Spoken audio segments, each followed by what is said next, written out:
This episode of MMA Nuts is brought to you by All33.com. Meet your new work chair. Get active, be active, and sit in motion all day, relieving your stress and aggravation. Use code CHAIR20 for $100 off your order. NordVPN, our premier VPN provider. Get advanced security, internet freedom, complete privacy. Save 58% off the one-year plan with code STRONG1. Mattress Firm. Mattress buying made easy with lowest prices and comfort guaranteed. Save 10% off with code MMANUTS10. Magic Spoon, gluten-free, grain-free, high-protein, low-carb, low-sugar cereal. Use code MMASPOON to get free shipping off your order. Defense Soap, the world's best soap for wrestlers, jiu-jitsu, and MMA athletes. Use code MMANUTS for 15% off. Hey fam, this is MMA Nuts, episode 483. 483! My name's Ingo Weigel. Macro MMA show. My fans, foreign fans walk the line between serious and ridiculous. Yeah. I didn't go for too much hang time on that one. Sorry. Thank you for not hanging too long. That's what I try. I'm Dangling no Michael around. Jordan. Dangle. How's it going? Phenomenal. I'm enjoying the 90-degree temperatures here in the western suburbs of Illinois. Yeah, I feel like we got a little break the last couple of days. It's been walking a lot, you know, especially in the evenings. It's so nice after dinner to go for like a long walk and have like a little breeze. It's warm but not hot, you know. Yeah, it's getting down to what, like the 60s, isn't it? 60s, 70s, yeah. Yeah. So it's kind of perfect.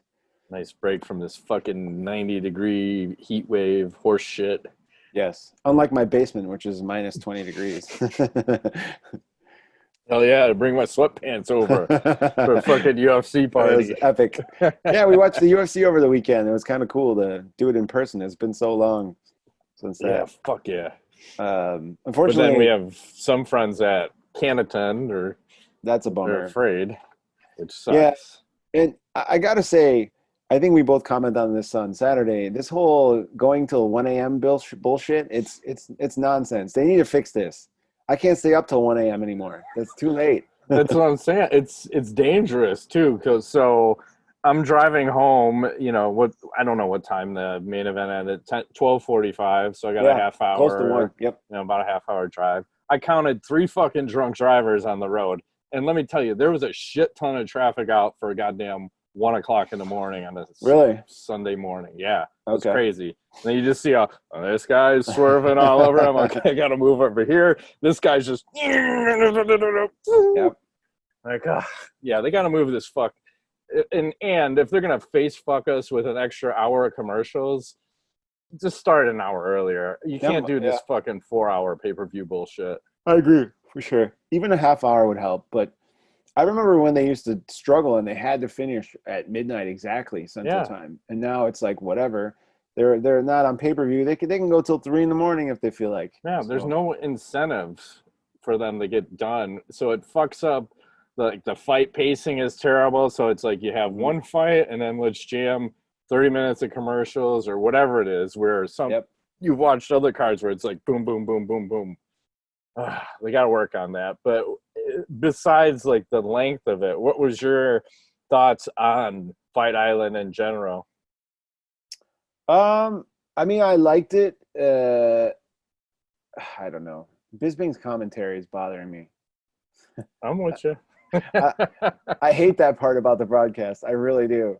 I was bothering me a couple weeks ago, and it's bothering me still. And I just feel like, I don't know. I think the facility looks cool. It's like a dome, right, that they're fighting in. There's all these sheiks walking around with turbans. Yeah. Doing in white, you know, I don't even know. There's probably a harem somewhere underneath the I cage. hope so. They should. I feel like they need like a lot of titties in the background. And what a missed opportunity. Why not put some fucking palm trees inside that? You got a Thunderdome. Come on. Well, I was reading earlier that the rough numbers right now for the sellout is about 1.3 million buys, which is the biggest card since Khabib versus Conor. And Dana White saying that Jorge Masvidal has become like a superstar overnight. Like he's 100%. He can sell freaking pay-per-views, which awesome. Because I know that it didn't go his way, but I mean that's pretty impressive to be able to do that. Yeah. Yeah. Don't mind me. I'm gonna bathe in this later. Just loading up a drink. That's not too surprising. Like if I had to guess, with Masvidal on the card, I would have guessed, you know, about $1 million. So it's nice to see. But it also shows you that Usman has no drawing power. Because even you look at the post-fight press conference videos on YouTube, and Masvidal's views are 6 times higher for his portion in his own individual video versus Usman's. And you can see why. Like, people like a real person. They that's do. Gonna show up and fight. Culture too loves combat sports, and I think that he's a guy who can polarize that group and have somebody to kind of like, not since like I want to say like Cain Velasquez did that a little bit, right, for the Mexican community. I think Jorge Masvidal is doing the same thing. It's like jumped from the Irish now. Now we got, you know, the Hispanic community, Cubans down in Miami, all rooting for him.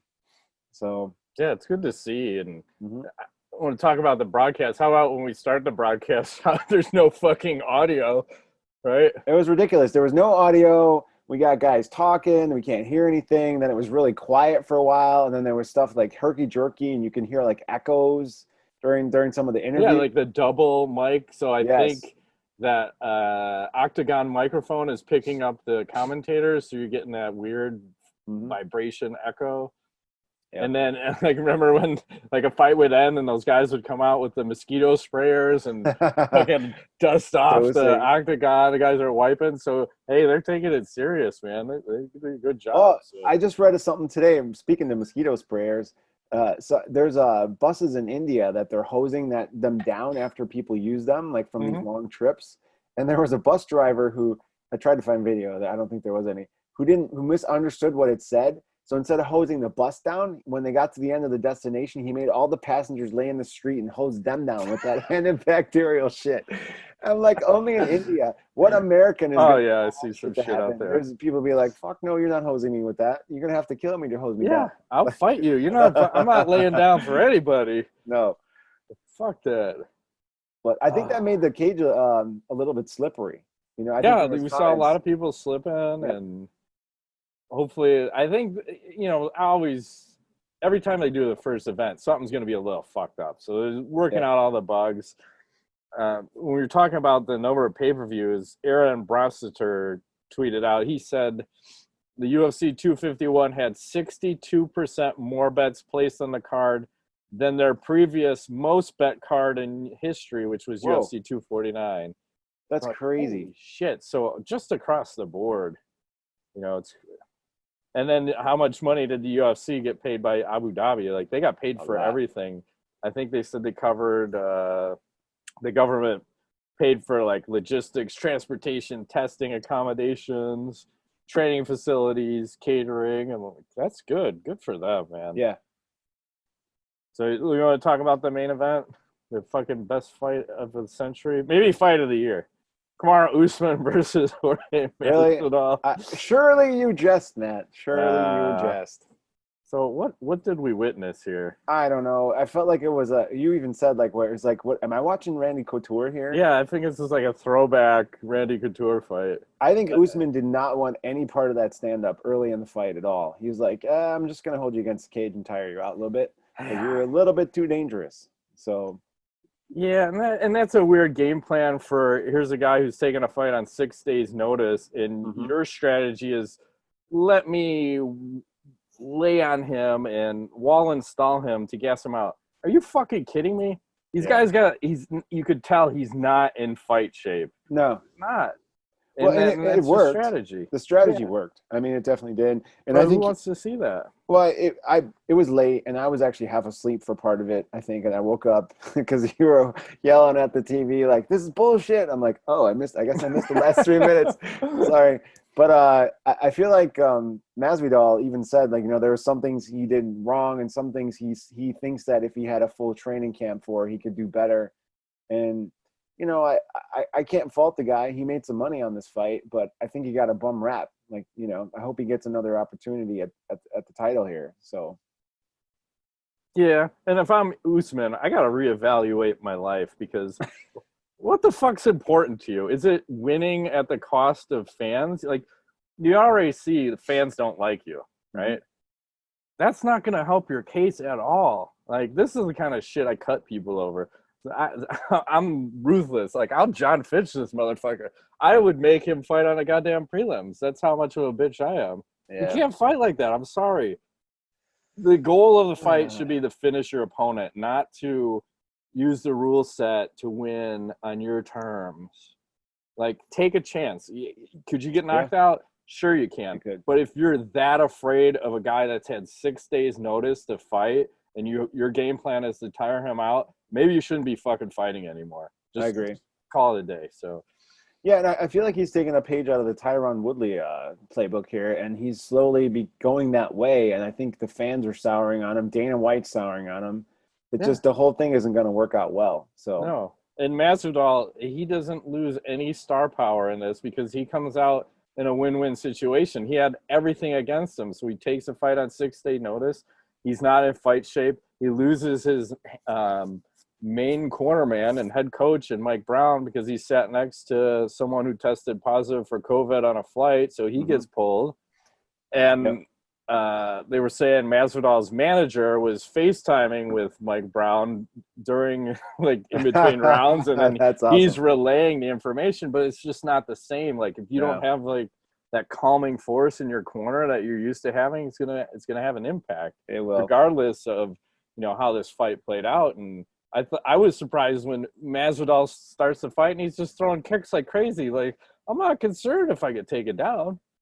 Yeah, which was weird. So he wins the first round, and in my book, and then loses the every other round. Yeah, because it looked like he just took round 2 and 3 off. But you know, well, only one judge saw it your way, though. Everybody else saw it pretty one-sided every round for Usman. So that's crazy. But I mean, the judging was off all night too. Super. I went to see what Masvidal was talking about his shape for the his conditioning for the fight, and he says, obviously, I wasn't at my best. When I got the call on 6 days, I was more in the gym on a general condition. I was running, I was lifting weights. I wasn't on a mats 3-4 times a week, but my general priority was to get in better shape, more long distance running and things like that. When I got the call, we started training specifically for the fight, and I did the best I can, but I don't want to make no excuses. I don't want to take nothing away from Usman, because even on 6 days notice, fighting the world champion, I am a dangerous animal. Oh, nice. I like it. He says he wants to fight Usman next. The question is, will the UFC set up a rematch for that? And is it warranted? I say don't do it. I think you let him fight another fight or two, and I think he needs to polish some stuff up. I know it was a short, but I mean, when it's that one-sided, I think he needs to go and a couple of tune-up fights. If he's going to end up fighting Usman again, and I like to see him take that approach of making money fights. You know, forget about the belt. Let's have something fun go. You know, like the BMF. That whole thing. That's more interesting to me than the stupid belt. You know, so I think he'd be wasting his star power to do this. The problem is he wants to go the Usman route. He does. Yeah, he doesn't want the money fights. And like, oh, you should, because then you could get the matchups. I don't know. Yeah. You know, kind of wouldn't mind seeing him fight Conor McGregor. You know, I like it. I think that'd be exciting. How big is that pay-per-view going to be? Gigantic. I think it's over 2 million. Ireland versus, I don't know what is Cuba. Cuba, yeah. So there'd be a lot of shit talking. Fuck yeah. And chains to keep those two apart. Yeah. And that's one where I don't think you need to do it in front of fans, because the pay-per-view is going to be so big. Yeah. I think you'd just do it. Do it. So we'll have to see. And Usman's probably going to fight Burns. I mean, Burns was supposed to fight him, but tested positive for the COVID. Yeah, allegedly. Yeah. Yeah. Can we talk about the travesty that was this co-main event? Which one? Paige VanZant wearing a shirt? No, Max. That's also travesty. I'm talking about Volkanovski versus Max Holloway. Yes, the second time. Let me just show you, if I can. Yeah. Allow me. Hold on. Because I have technical difficulties with this all the time. If I show you can you see this? Yep. Can you see it? Oh, here. There we go. This is the official scorecard for this fight, split decision. As you can see, 2 judges scored it for Volkanovski and 1 for Holloway. And I think this was a giant robbery. I think Holloway clearly won this fight. I think Volkanovski stole some of the rounds with some of the takedowns and flurries at the end of the rounds, and I don't think the judges knew what the fuck they were watching. This was such a bad judgment in my book that FanDuel, did you see this? They refunded people's money. If they bet on this fight, they gave them their money back if they wanted. That's how shitty this judging is. So I think it's terrible. Holloway's win. Clearly. Yeah, I mean, I thought it was a pretty clear 3-2. I mean, the first 2 rounds, he dropped Volkanovski. Those 2 rounds are his 100%. And then I forgot which was the other round. The last 2 he lost, but 5th round, maybe. Round 3, I think, was maybe the controversial round. And then, the other ones, I don't know. But it just, I don't know. I thought it was a clear 3-2 for Max Holloway. I want to say 99% of the media thought it was for him. I mean, at the very least, and here's the weird thing is, the UFC brought these judges in. So this is 100% on them for bringing in shitty judges. Yeah. So I think we need to just go to the easiest thing is go to more judges, maybe just keep it at 5 or go to 7, some kind of odd number, but 3 is fucking up fights across the board because you have 2 guys. 7 judges. Oh, like the Olympics, you cut the top and bottom. That makes sense. 7 Something. 5. You need 6 judges? No, you need an odd number so you don't have a tie. Because you could have, if there's 6 judges, you do 5 judges and you kick out the way. high score and the low, like the highest or something. That's what they do in the Olympics, something along those lines. Or just let them go in. Either way, but more judges so you can weed out the retards. I mean, this is just... So 5 retards is better than 3? Well, I would assume like at least 3 of the guys could do math. Law of averages? Something like that. But okay, I guess. It's fucked up because Max... And here's the weird thing, too. Since Hawaii's on lockdown, he said, I've just been training on Zoom, right? Do you believe that? I find that hard to believe because, man, he looked, just training over Zoom. I don't think that's fucking possible for a guy who's having a title fight. And he looked so good. He was flowing. He was returning those weird leg kicks. Like every time Volkanovski hit him, he'd just return it. And he was moving well. He looked good. He looked sharp. Yeah. So I think he got robbed. Agree with that. So I don't know. And again, he handles the loss like a champ. He's saying it is what it was or is what it is. What are you going to do? Like, man, no sour apples from that kid. Nope. So hopefully, I don't know. And here's another thing. Like, he was the title holder. A lot of people would argue he's the greatest ever at that weight. When does he get another title shot? Because you can't have him fight Volkanovski for the 3rd time if he's already lost to him twice. Right. That's a good question. I do not know the answer to. I don't know. So we'll have to see. Can I make a confession? Go ahead. I don't remember the Petr Yan Jose Aldo fight. Oh my God! You're out of your mind. I don't remember it. Well, you would point it out. Like, look at that massive cup on Jose Aldo. Oh, that's right. Like he's wearing a Brock Lesnar size. He lulled me to sleep with his giant cup penis. Yeah, but here's Aldo versus. Let me get his name right. Petr Yan. Does that sound right? Petr. Yeah, Petr, the Russian. Petr Yan. Look like Aldo is back to form. He's out there throwing the leg kicks. Holy shit. Like he had whacked Jan so hard, Jan had to switch stances, and he looked real sharp. But then Jan hit him with that body shot in the liver when Aldo's on the ground, and Jan hit him, and he had to fucking cover up. First round, yep. Yep, like right at the end. I was like, oh, shit. So I had it 1-1 going in the 3rd, and the 3rd was close, but I gave a slight edge to Aldo. But he was getting tired at the end of round 3, and then midway through 4, Aldo is exhausted. And then you have we go into the 5th round. Was that an early stoppage? Remember, Aldo's laying on the ground. Jan is just teeing off. I think they said once he hit the ground, Jan hit him with 110 unanswered blows. Early that's stoppage. No bullshit. Yeah, early stoppage. Way early, man. And then someone was joking around and said, did Aldo fuck the ref's wife? Like, Like, I don't know. Because he Maybe. took so much punishment. It A was lot. so unnecessary. Yeah, I agree. And it's classic Aldo, right? So he does well for 3 rounds and then fades in 4 and 5. Going forward, can we just have him fight 3-round fights? Make him Maybe 2-round Aldo? exciting. Doesn't seem like he's going to get a lot more 5-round fights anytime soon. No, because it's title unless they want to make him a main event. But he Yep. looked good up until he didn't. True. That's usually how it goes, man. Yeah, I know. It's weird like that, right? Yeah. So, and it's weird because this card, you think about how we started. We start with one woman's fight. It seems like we started off good, got a little bit better with this next fight, the Rose Namajunas and Jesica Andrade. Then we just started tailing off and down after Yeah. that. Well, Rose and Andrade, man, they had a war. Rose took a lot of punishment.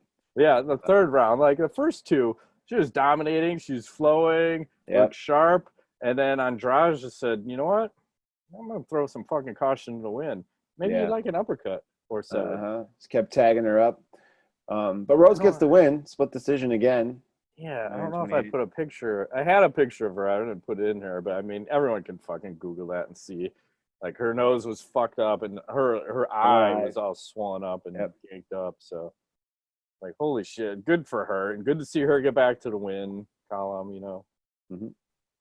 I was worried after being off for a year, and She was she's gonna be she's a little heady. Totally heady. I mean, sometimes, not always. Yeah. But this was short hair versus short hair. It was very awkward. Yes. Very awkward. I'll just say that. And then we go to the card, or the fight that started the card, with Paige VanZant and Amanda Ribas. So let me share the screen. This is a fucking travesty of all travesties. How the fuck can you have Paige VanZant show up and you cover her up?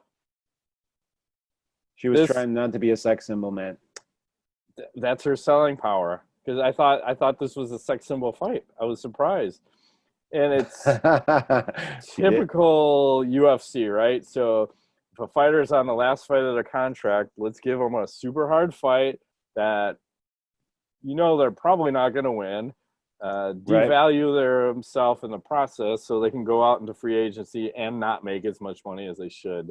It's fucking typical bullshit move by the UFC, which I hate that they do that. Do I understand it? No. I wouldn't do that. Like, why do you got to do that? I don't know. Because it can. Yeah. But that doesn't make it right. Doesn't make it right. 2 wrongs don't make it right. No. But that Ribas chick, she's got a lot of spunk. Remember her interview? She's jumping super around. Exciting, super happy, excited. That early armbar. She should be fun to watch. Oh, I do have Rose's face here. She's in another section. Let me pull her up here. Whew. Let's see.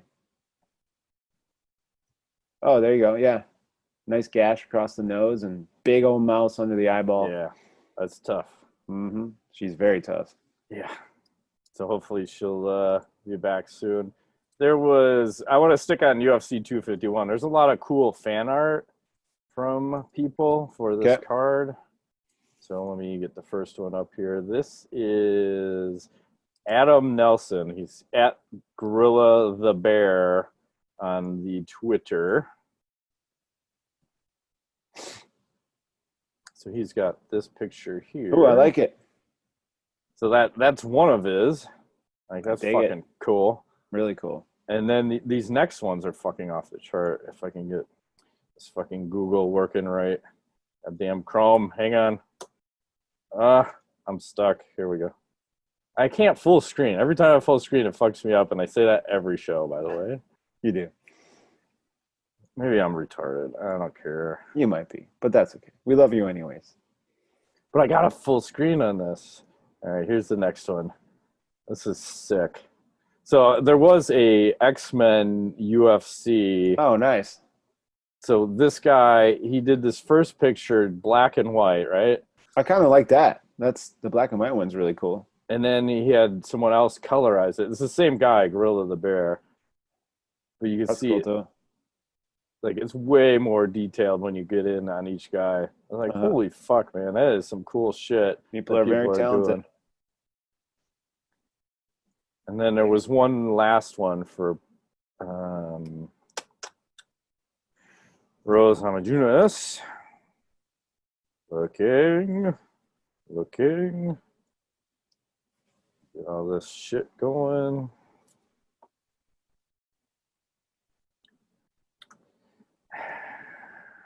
Coming to a theater near you before it goes bankrupt.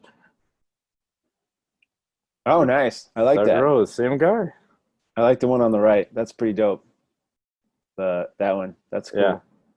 Like, man, I gotta follow this guy on Twitter. So yeah, hopefully he's doing this more often. But some neat shit out there. So super neat.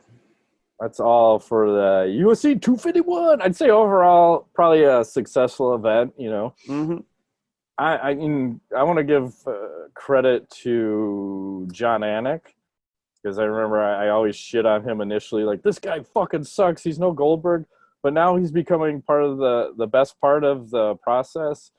And then I also want to shit on the UFC in turn, because remember during some of the women's fights, they're actually putting a trailer for a fucking movie, picture-in-picture over the fight. Like, we can't do this shit. That was totally stupid. And then I think that's it. That's all I got. Okay. Unless you have anything else for 251? Not that one. Well, I mean, to segue in, they did announce at this particular card that the UFC picked Venom to replace Reebok as its exclusive outfitting partner. Yeah. They're going to keep the Reebok shoes, I think, through spring of 2021 or something. Something like that. Venom is going to take over the apparel. I'm curious what your thoughts are on this. This is a kind of a small brand.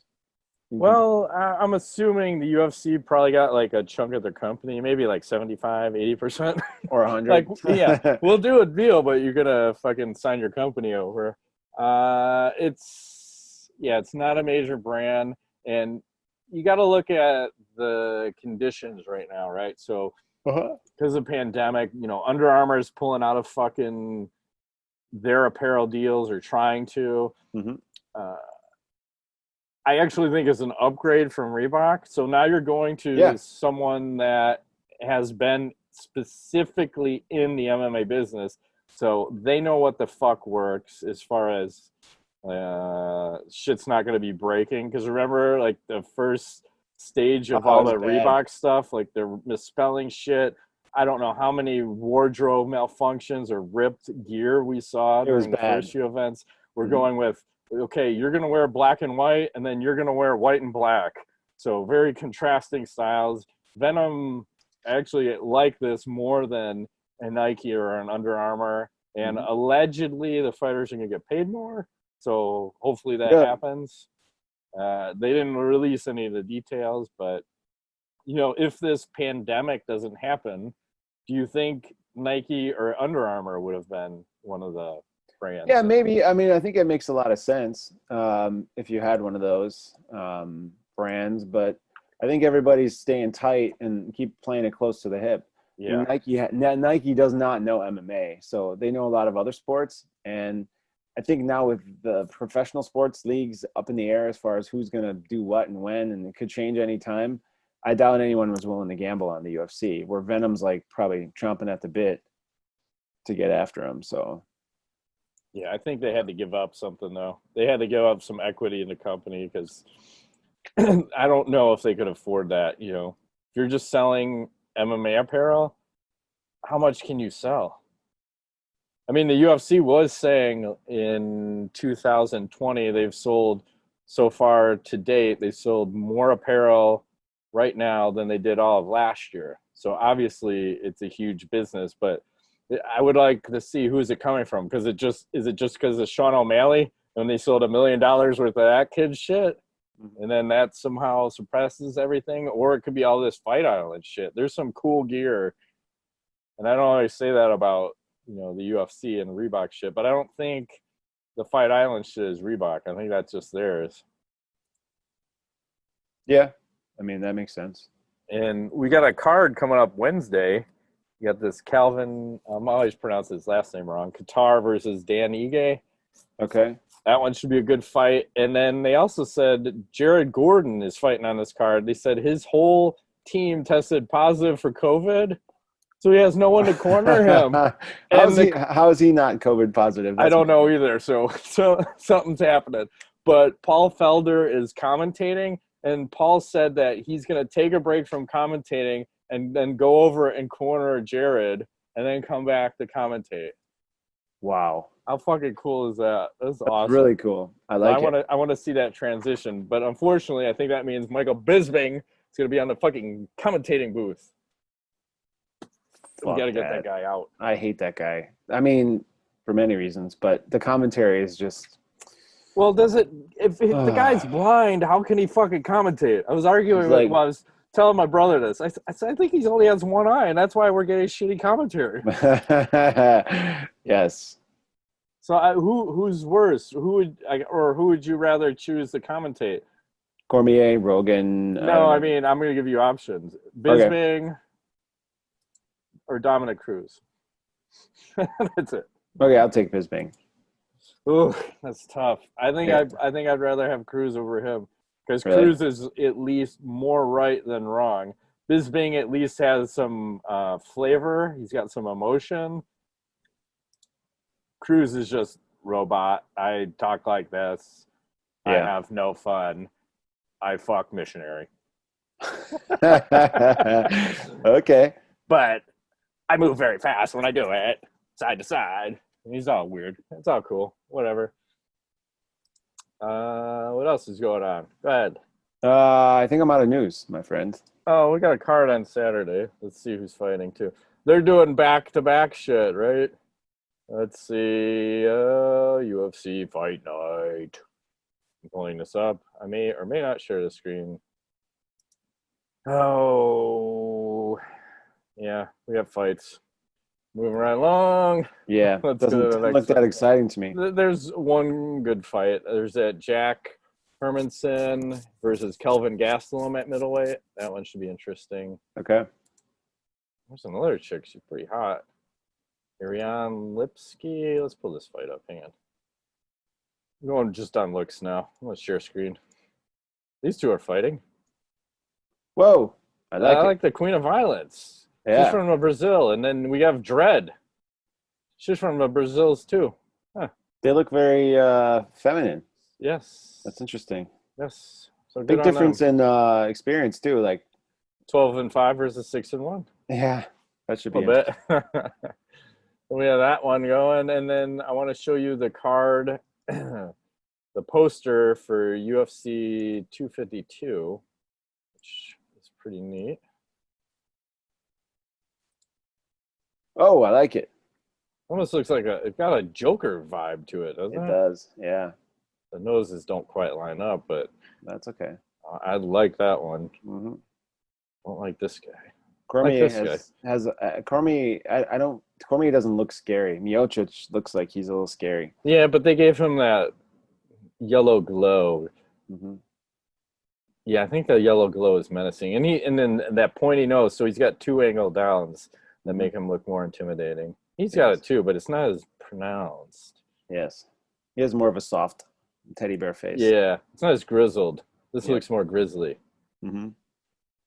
We got that going. I don't know how I feel about that fight. I'm going to hold off my thoughts. That's coming up right around the corner, and I don't think they've... It's like 4 weeks away, though, isn't it? August 15th. I don't think they've said where it's going down at because Vegas. I think Vegas is getting locked down again. Yeah, they were talking about that potential. So California did that, unfortunately. They just shut all bars, restaurants, and who knows what else. Oh, gyms, because... They were telling people, too, when I was talking to my brother who lives in California, that they were telling people if you're going to work out in a gym, you got to wear a mask. It's like, I'm not fucking wearing a mask. Yeah, no. So some of the gyms weren't requiring it, but I think they're shutting all the gyms down now again. Oh, man. It's tough.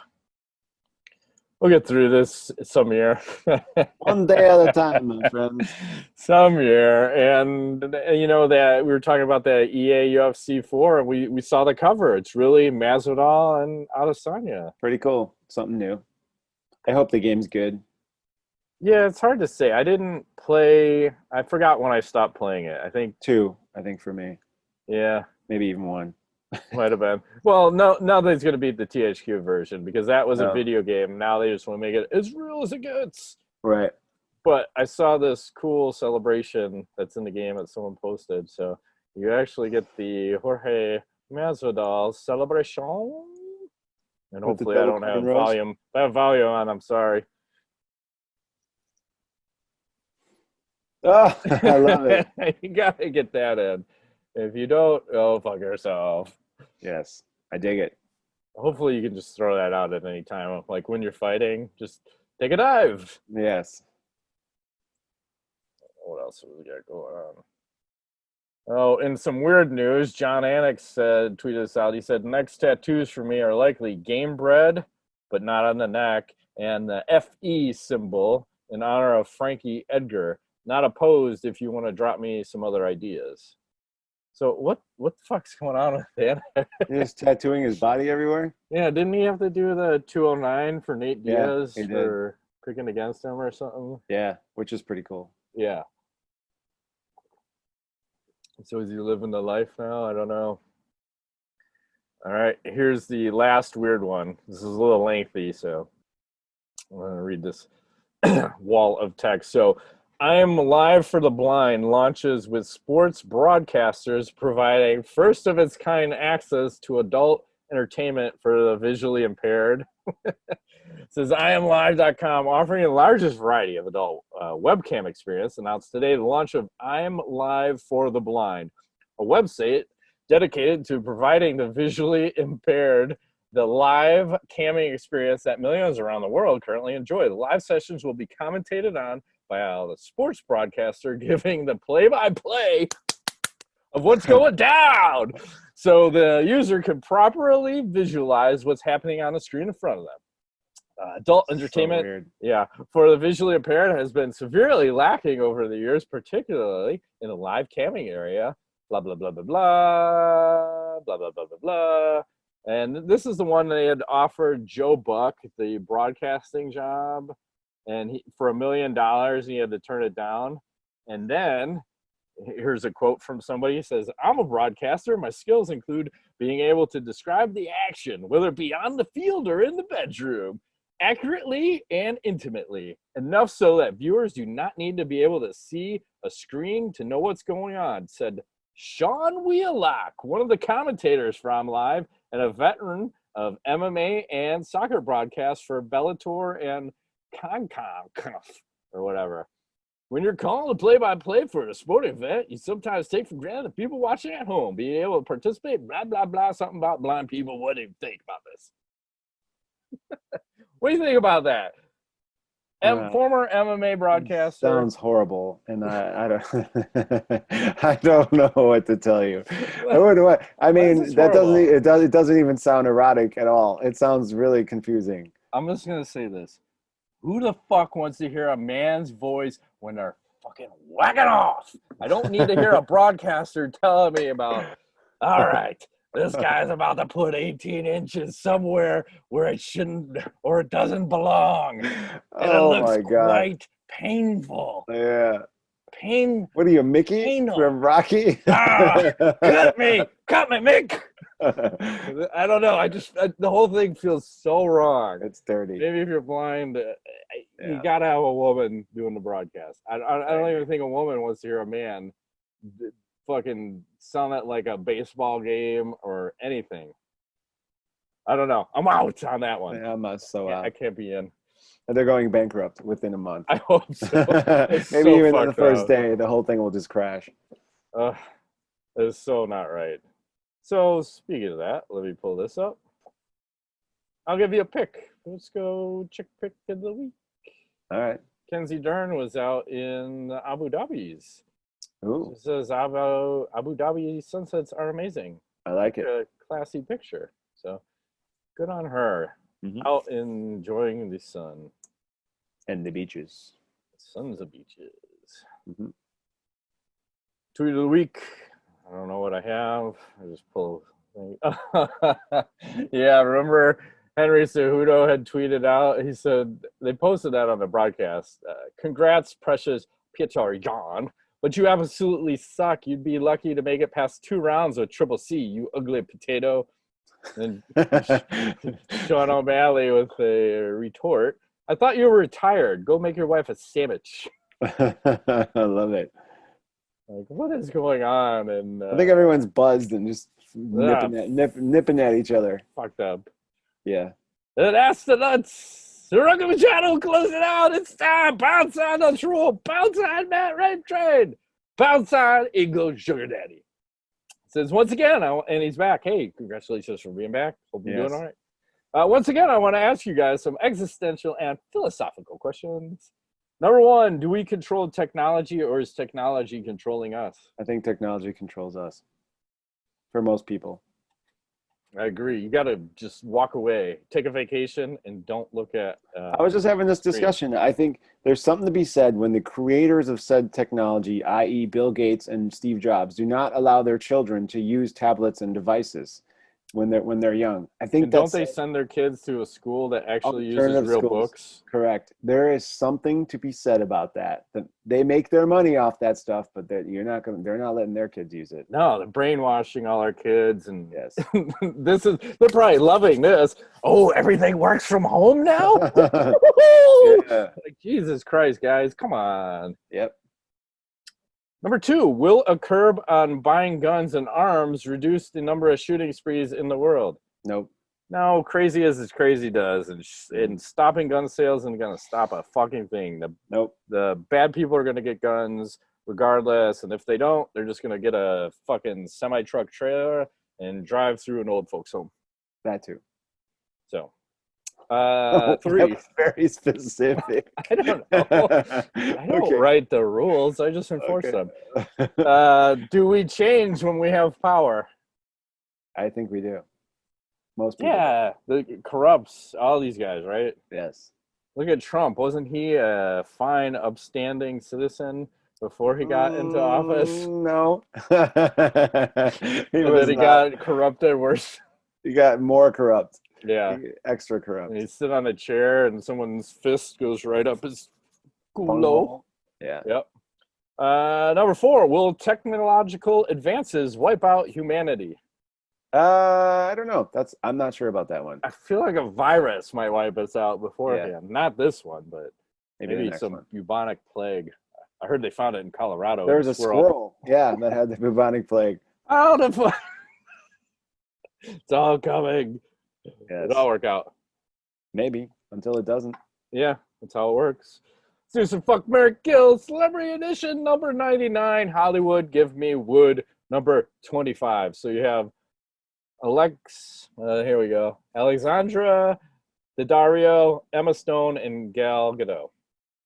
As I transition over. Oof.